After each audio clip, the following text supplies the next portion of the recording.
pasahero. Human giuli kaniya ang sa usa ka driver ang cellphone nga iya ang bilin sa gisakyan ni ining taxi. Nakatutok si Kay Mercado.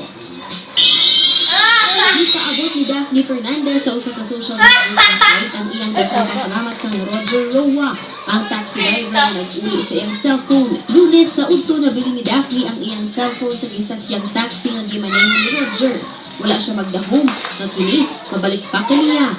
Gi-accept din ako na wala na ba kay Columbia tas padahon karon. Makayon ko nga swerte lang gid kay ko kay naka-timing gid ko og driver na honest. Sa tunog ka tuig kapag maneho ni Roger og taxi, ginimatod pa kini ang unang higayon nga nag-uli siya og nabiling mahalong nga mga gamit.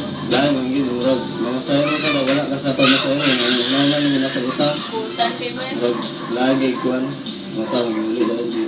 Kasi, sir, salamat din sa na ako i-post ko na sa Facebook. Kita na yung mga.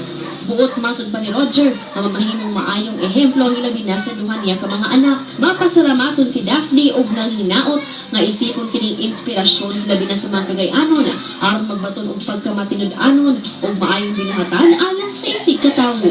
Kay Mercado nakatutok 24 oras. Go, tita! Ug mo kadto ang mga balita